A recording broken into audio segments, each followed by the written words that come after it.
오늘 말씀은 하나님의 은혜 부탁하라 라고 하는 제목으로 하나님의 말씀을 함께 이제 증거하기를 원합니다.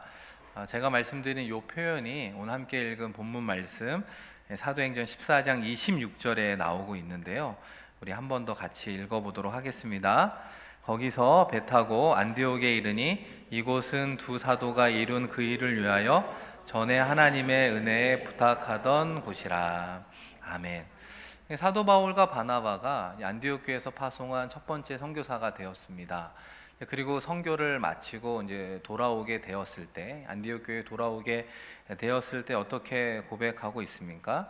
하나님의 은혜에 부탁하던 곳으로 돌아왔다. 이렇게 이야기를 하고 있습니다. 이 26절 말씀을 보시면 두 사도가 이룬 그 일은 앞서 말씀드린 1차 선교 여행과 그 열매라고 이야기할 수 있습니다. 그런데 그 열매가 어떻게 생길 수 있었는가? 어떻게 결론을 내리느냐? 하나님의 은혜에 부탁하던 곳으로 오게 되었습니다 라고 하는 것을 통해 자신들의 선교에 많은 열매들이 있었는데 그것이 안디옥 교회 성도들의 중보기도 가운데, 특별히 선교사의 건강과 안정과 그 모든 선교 사역을 하나님의 은혜에 부탁함으로 생긴 결과였구나 라고 하는 것을 보고하고 있습니다. 그렇다면 왜 안디옥 교회 성도들은 이들을 위해서 돌아올 때까지 계속해서 중보 기도하며 그들을 하나님의 은혜에 부탁하게 되었을까?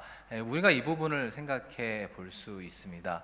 특별히 사도행전 13장 1절 말씀해 보시면 안디옥 교회가 어떻게 두 명의 선교사를 파송하게 됐는지 그 과정이 나와 있습니다. 우리 사도행전 13장 1절 우리 스크린 보면서 한번 같이 읽어볼까요? 안디옥 교회에 선지자들과 교사들이 있으니 곧 바나바와 니게르라 하는 시므온과 구레네 사람 루기오와 분봉왕 헤롯의 젖동생 마나엔과 및 사울이라. 앞서 말씀드린 것처럼 이방의 교회 중에 안디옥 교회가 선교의 전초 기지로 알려지기 시작을 했습니다. 그러는 가운데 이제 두 명을 이방의 선교사로 파송을 하자, 이런 의견이 모아졌습니다. 그러다 보니까 추천을 받게 되었습니다. 그래서 함께 읽은 말씀 가운데는 그 5명의 인물이 거론되고 있습니다. 이 성경에는 어떤 순서로 되어 있는지 설명하지는 않죠. 가나다 순인지 나이 순인지 설명은 되어 있지 않지만 이제 많은 성경학자들은 아무래도 영향력이나 추천받은 순으로 된 것이 아닌가, 이런 이야기를 합니다. 그런 의미에서 제일 먼저 등장하는 이 바나바라고 하는 사람은 초대교회의 신앙의 어른입니다. 신앙뿐만 아니라 인성, 성품까지도 존경받는 사람이라는 것을 알 수 있는 것이죠. 그리고 이어지는 두 번째 사람이 이 니게르라 하는 이제 시므온입니다. 이 사람이 어떤 사람인지 성경은 자세하게 기록하지는 않지만 이 니게르라고 하는 것이 여러분 니그로라고 하는 그 아프리카의 흑인을 지칭하는 단어가 같은 계열의 단어입니다. 이 당시 초대교회도 흑인 가운데에도 개종한 사람들이 있구나 라고 하는 것을 생각해 볼 수 있습니다. 그리고 또 하나 어떤 사람이 눈에 띄느냐, 이 헤롯의 젖동생 마나엔이라고 하는 사람이 눈에 띕니다.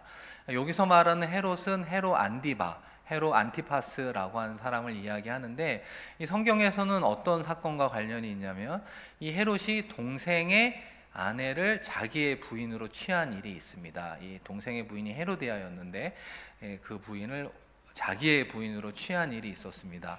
이때 이제 세례 요한이 책망을 하는 거죠. 그건 잘못된 행위다 이렇게 이야기하니까 이제 세례 요한을 옥에 가두고 심지어는 이제 목을 베는 이제 그런 일을 자행했던, 그래서 역사적으로는 폭군으로 이제 결론 맺고 있습니다. 그런데 그의 젖동생이 마나엔이다라고 성경은 이야기하는 것이죠.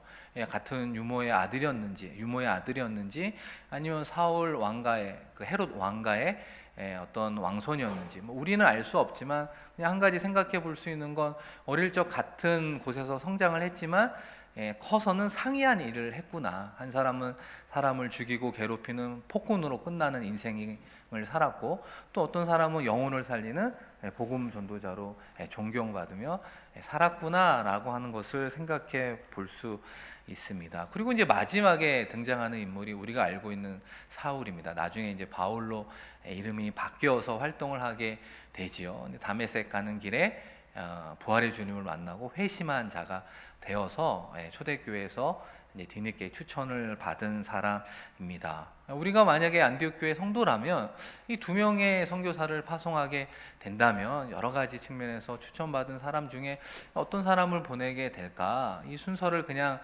번호 순으로 생각해 본다면 뭐 1번과 2번, 뭐 1번과 3번, 혹은 뭐 2번과 3번, 뭐 이런 분들이 조합을 이루면 되지 않을까? 이런 생각을 할 수 있었다는 것입니다. 그런데 성령 하나님께서는 누구와 누구를 따로 세우고 파송하라 이야기하느냐? 여러분 사도행전 13장 이어지는 2절과 3절 말씀 한번 같이 읽어보겠습니다. 주를 섬겨 금식할 때에 성령이 이르시되 내가 불러 시키는 일을 위하여 바나바와 사울을 따로 세우라 하시니 이에 금식하며 기도하고 두 사람에게 안수하여 보내니라. 뜻밖의 인물 사울이 그 선교사 한 명으로 추천되는 것을 보게 됩니다. 이 안디옥 교회 입장에서 선교의 주체가 성령 하나님이시잖아요. 그러니까 성령 하나님이 같이 두 분의 선교사를 정할 때 마음의 감동을 다 주신 것 같아요.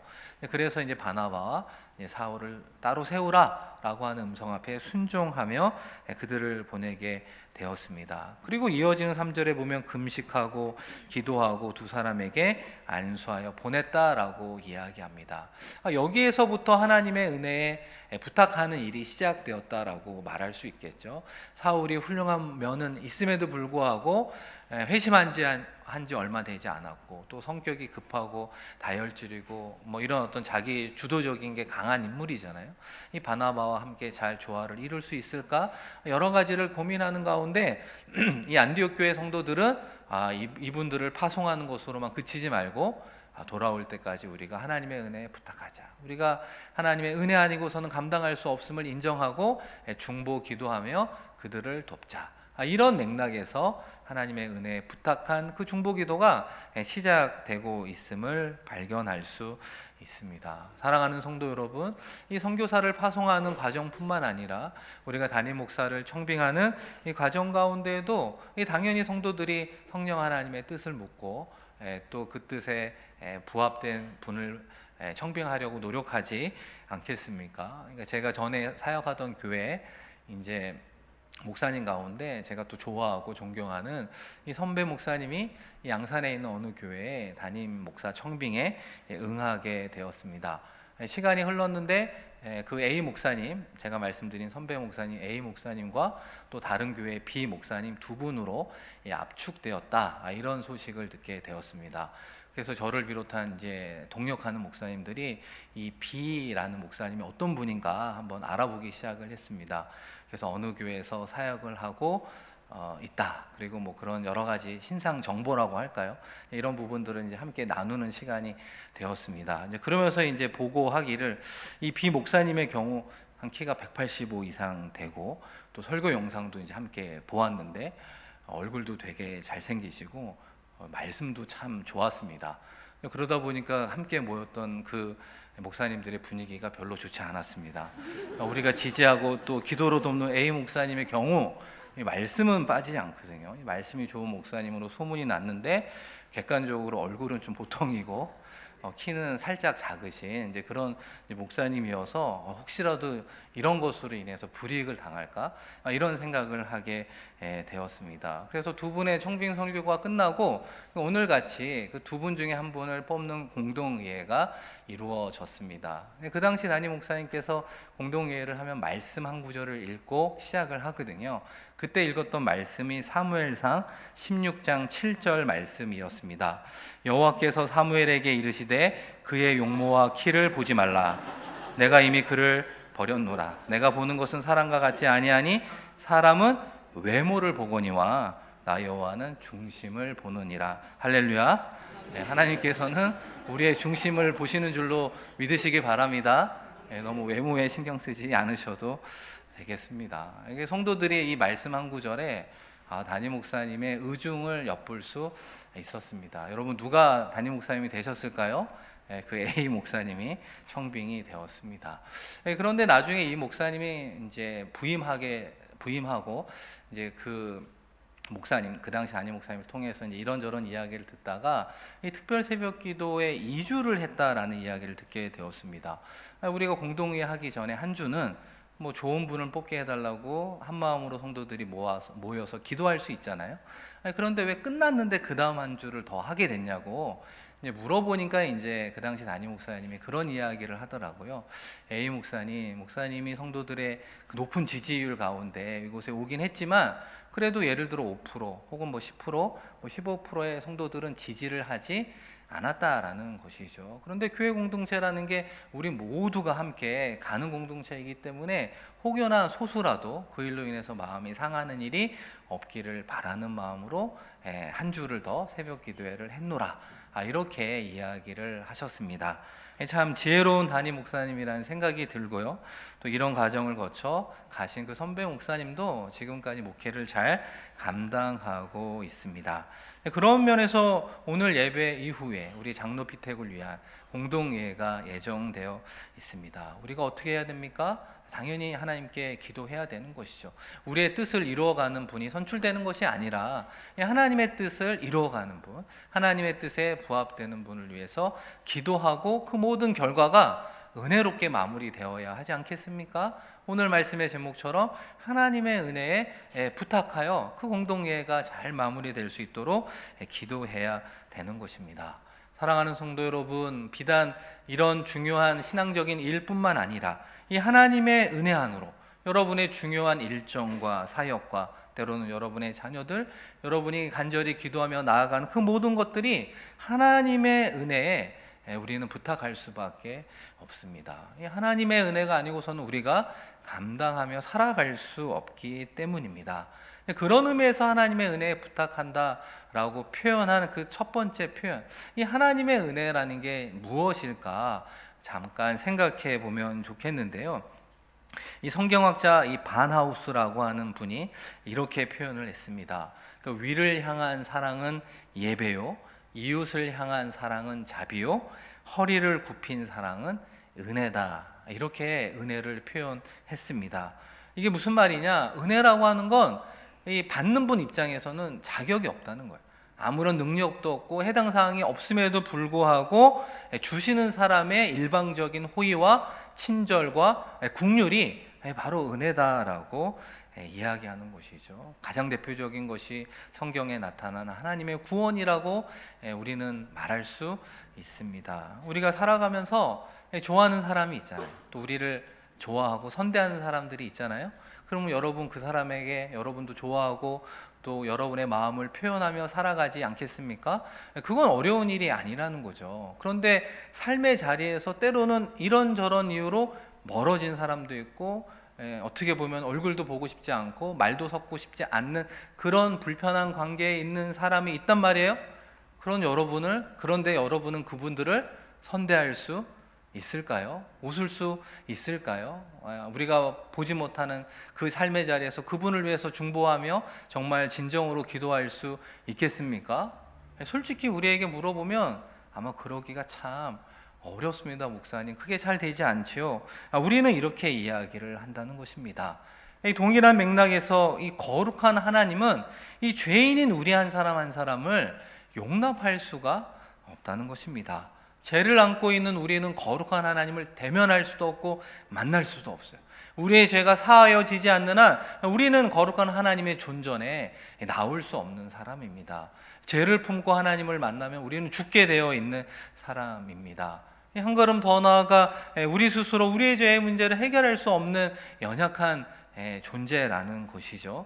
결과적으로 이 죄의 문제를 해결하기 위해 하나님이 인간의 몸을 입고 이 땅에 오신 분이 바로 예수 그리스도입니다. 그 구원자 되신 예수 그리스도가 우리에게 구원을 베풀어 주시기 위해 그분이 허리를 바닥까지 굽히어 우리에게 하나님의 사랑을 보여주셨다는 것이죠.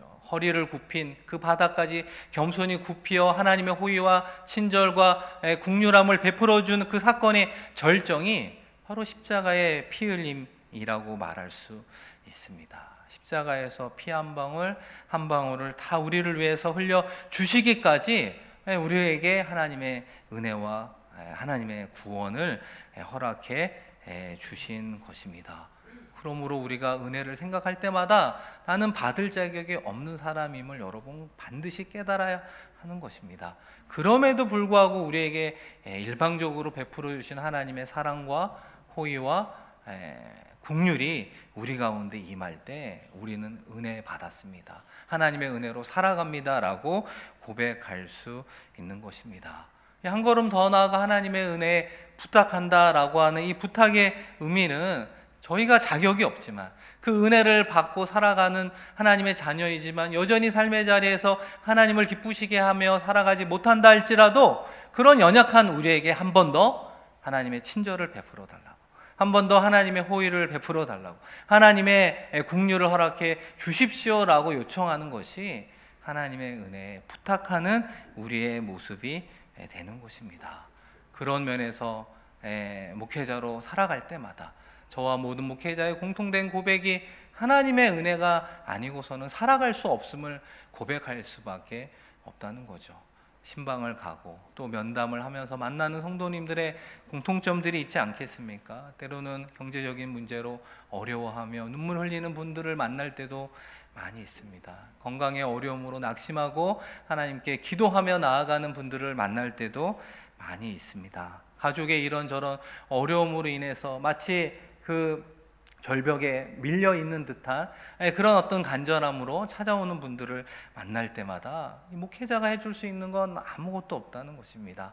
하나님의 말씀으로 위로하고 함께 기도하며 무엇을 구하게 되는 것입니까? 그 어려운 가운데 그 형편을 하나님께서 헤아려 주시고 한 번 더 하나님의 호의를 베풀어 달라고, 한 번 더 하나님의 친절함과 배려함으로 국률함으로 함께 기도하는 성도의 삶의 자리를 하나님 붙잡아 주시고 은혜의 담비를 허락하여 주옵소서. 우리는 그렇게 기도하며 하나님의 은혜에 그 성도와 그 성도의 삶의 자리를 부탁할 수밖에 없는 것입니다. 이러한 하나님의 은혜에 부탁하는 삶의 모든 자리는 이 선교 과정 가운데에도, 이 열매 가운데에도 영향을 미쳤음을 우리는 발견할 수 있습니다. 이 사도 바울과 바나바가 이 안디옥 교회의 그런 중보기도, 이 하나님의 은혜에 부탁하는 중보기도를 통해 어떤 선교를 하게 되었느냐, 오늘 읽은 본문 말씀입니다. 우리 사도행전 14장 19절 20절 말씀인데요, 우리 한번 같이 읽어보겠습니다. 유대인들이 안디옥과 이고니온에서 와서 무리를 충동하니 그들이 돌로 바울을 쳐서 죽은 줄로 알고 시외로 끌어내치니라. 제자들이 둘러섰을 때에 바울이 일어나 그 성에 들어갔다가 이튿날 바나바와 함께 더벨로 가서, 이 바나바와 바울이 1차 선교 여행을 하는 과정 가운데 겪었던 사건을 기록하고 있습니다. 유대인들이 어디서 왔다고 이야기하냐면 안디옥과 이고니온이라고 하는 곳인데 이 거리는 수십 킬로에서 수백 킬로가 됩니다. 이 먼 거리를 한 걸음에 달려왔습니다. 그럴 뿐만 아니라 눈에 보이는 바울을 향해 돌을 던졌다, 돌로 쳤다라고 이야기를 하는데요. 유대인들의 전통에 의하면 율법을 어긴 사람에게 돌을 쳐서 죽일 수 있는 권한은 있었습니다. 그런데 어디서 돌을 던져야 되느냐? 성 안이 아니라 성 밖에 그 사람을 내어 돌을 쳐 그 일종의 율법을 집행할 수 있었습니다. 그런데 이 함께 온 유대인들이 얼마나 이 바울을 향하여 분노가 치밀었는지 성 안에서 그를 보자마자 돌을 힘껏 그 사람을 향해 던진 것을 알 수 있습니다. 수많은 사람들이 던지는 돌에 사도 바울이 맞고 기절하여 쓰러지게 되었습니다.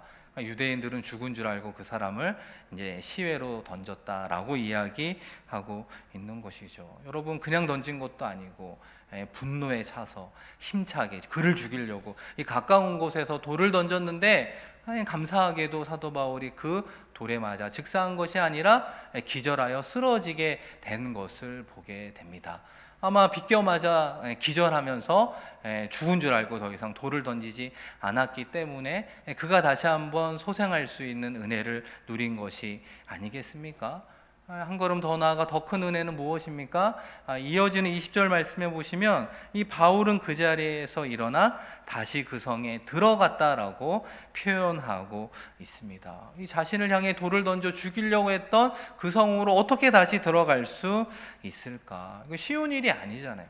선교 사역도 중요하고 복음을 전하는 것도 중요하지만 자신을 향해서 돌을 던지려고 했던 사람들이 여전히 있는 그곳으로 다시 한번 들어갈 수 있는 건 이 하나님의 사랑에 매이지 않고는 감당할 수 없는 것이죠. 하나님의 사랑이 그를 강권하여 그 성에 들어가 복음 전도의 귀한 사역을 마무리할 수 있도록 해주신 것, 그 모든 것이 돌이켜 보면 하나님의 은혜라고 말할 수 있는 것이죠. 그 모든 과정에서 경험한 사도 바울과 바울 일행이 선교의 여정 가운데 만나는 사람들에게 마지막으로 어떤 말을 남기고 떠나게 되었습니까?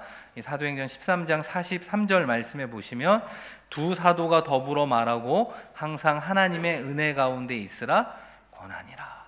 이 선교지에 가보니까 하나님의 은혜가 아니고서는 살아갈 수 없구나. 이 복음을 증거하는 것도 내 능력으로 이루어지는 것이 아니고 내 건강과 안전도 내 어떤 지혜로 안위를 지켜 나아갈 수 있는 것이 아니구나 라는 것을 깨달으면서 떠날 때마다 그 선교지에 있었던 성도들을 향해 하나님의 은혜 가운데 있으십시오. 하나님의 은혜를 구하는 삶을 살아가십시오. 그것이 인생 가운데 승리의 비결입니다라고 권면했다라는 것입니다.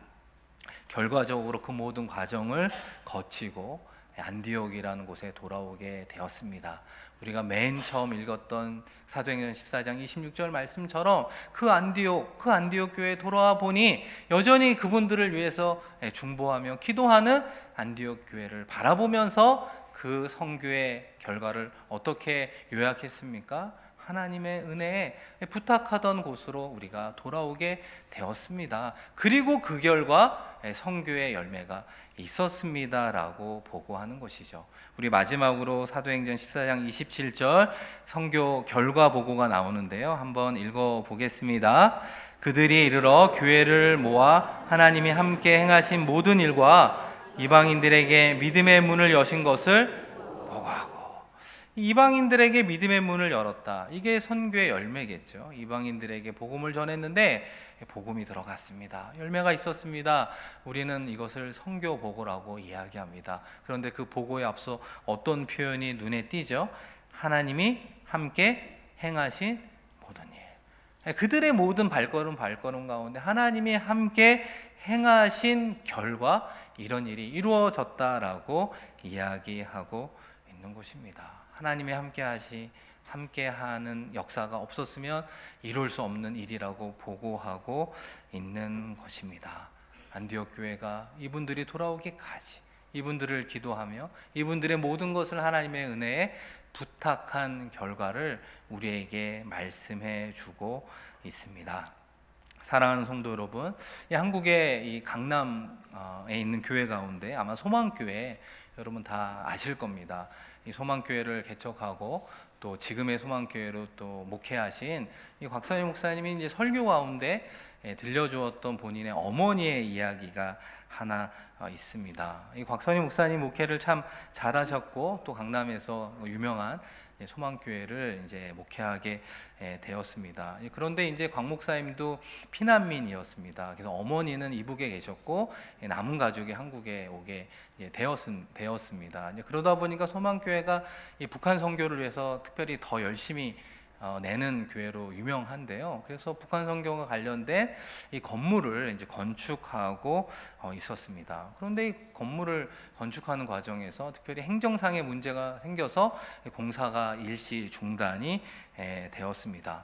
여러분 소망교회를 다 아시겠지만 그 교회 근처에서 건물을 짓는데 행정적인 어려움이 있다면 그 문제를 좀 해결하는 데 도움이 될 만한 성도들도 분명히 많이 있었을 텐데 이것이 풀리는 게 아니라 오히려 더 악화되면서 결국은 공사가 일정 기간 중단되었다라고 이야기를 했습니다. 그 와중에 이제 곽선희 목사님이 다시 중국에 들어가서 복음도 전하고 또 중국에서 이제 북한에 계시는 이제 가족들 소식을 종종 들으셨다고 하더라고요. 그 즈음에 다시 중국에 가서 이야기를 듣게 되었는데 이북에 계시는 그 본인의 어머니가 이제 소천하셨다, 별세하셨다라는 이야기를 듣게 되었습니다. 그 당시 이북에 계시는 그 어머니께서는 이 아들이 한국에서 목회한다는 이야기를 듣고 그때부터 밤마다 이 논에 나아가 이 거적대기를 덮고 밤새 중보 기도를 했던 분으로 알려져 있었습니다. 그래서 나중에 이제 어머니가 언제 그러면 돌아가셨냐고 이 날짜를 좀 들어보니까 이 나중에 한국에 돌아와서 생각해 보니 그 건물이 중단된 시기와 맞아 떨어지게 된 것을 알게 되었습니다. 그래서 곽선희 목사님이 그렇게 간증을 하는 거예요.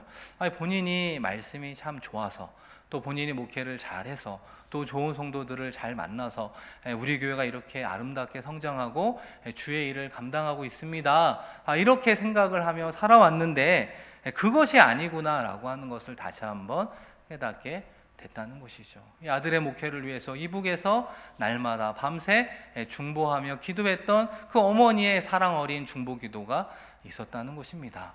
오늘 말씀에 비춰본다면 아들과 그 목회와 그 교회를 하나님의 은혜에 부탁하였던 그 어머니의 간절한 그 기도가 지금의 이 교회를 이루어가는데 결정적인 역할을 했구나 라고 하는 것을 깨달으며 많은 회개를 했노라, 이렇게 간증을 했습니다.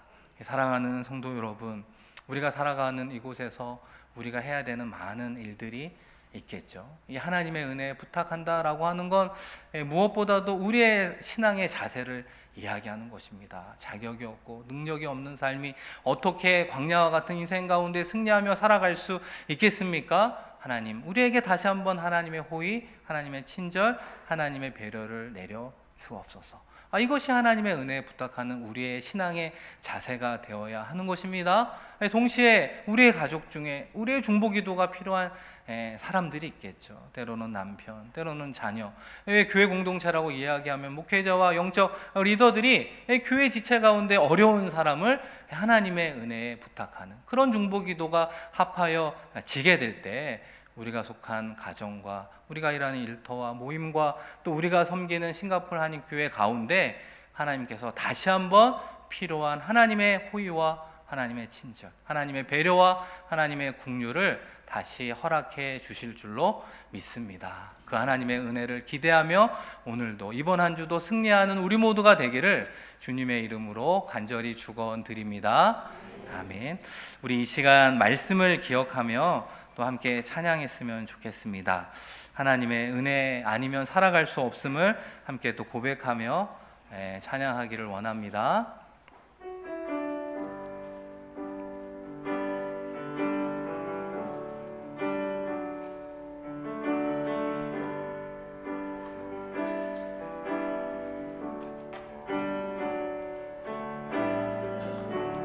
은혜 아니면 살아갈 수가 없네. 호흡마저도 다 주의 것이니 마저도 다 주의 것이니 세상 평안과 위로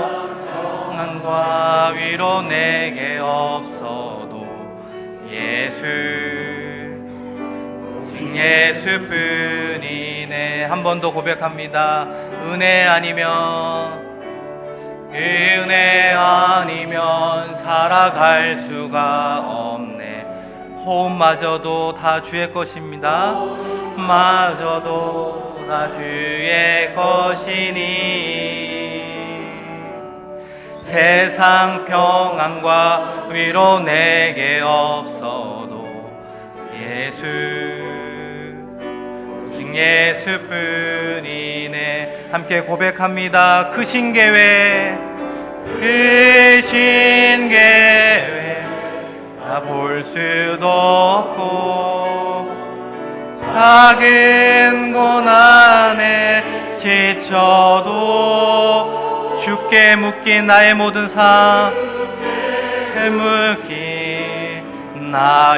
모든 삶 버티고 견디게 하시네.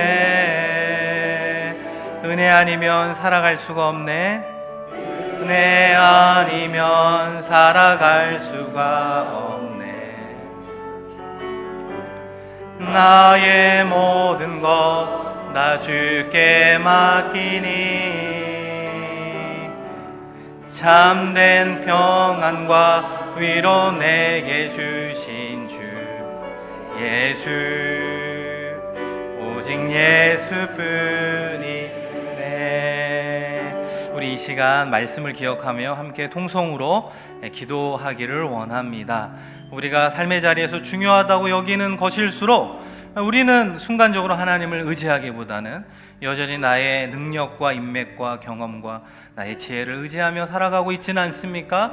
다시 한번 우선적으로 하나님의 은혜를 구하는 자로 살아가겠습니다.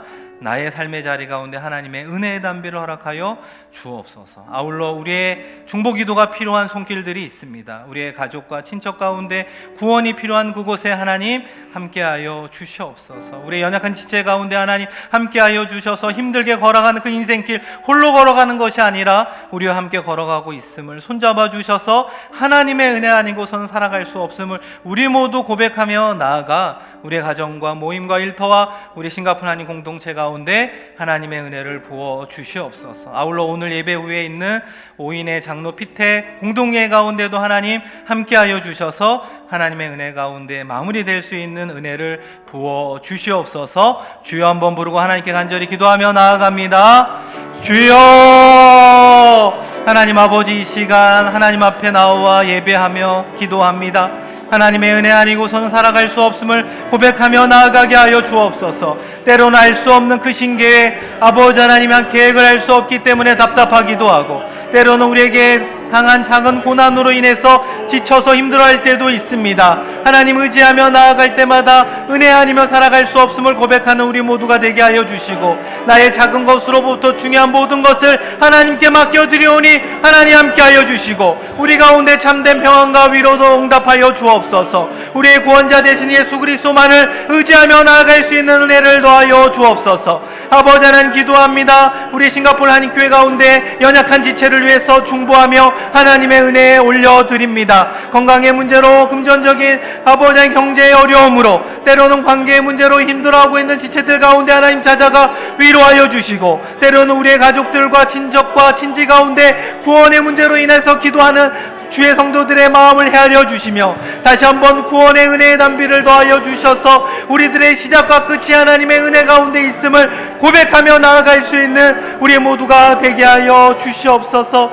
주님 의지합니다. 주님 바라봅니다. 주님 은혜의 손길을 향하여 아버지 하나님 나아가오니 우리에게 도움의 손길, 은혜의 담비를 더하여 주셔서 우리의 삶의 자리에서 다시 한번 승리함으로 하나님께 영광 올려드리는 복된 믿음의 발걸음을 내드릴 수 있는 우리 모두가 되게 하여 주옵소서. 장로 픽대 가운데도 하나님 함께하여 주셔서 아버지 하나님, 하나님의 중심이 합한 자가 선출되게 하여 주옵소서. 아버지 하나님, 싱가포르 하나님 교회를 세워가는데 필요한 일꾼이 뽑히게 하여 주옵소서. 이 일로 인해서 실축하거나 시험에 들거나 어려움에 빠지는 성도 한 명 없도록 주님 역사하여 주셔서 날마다 구원을 얻는 예수가 늘어나며 하나님이 세우신 싱가포르 하나님 교회가 든든히 세워져 가는데 하나님의 놀라운 일꾼의 역사가 이루어질 수 있도록 성령 하나님 함께 하시고 은혜의 장중 가운데 올려드리오니 받아주시고 함께하여 주시옵소서.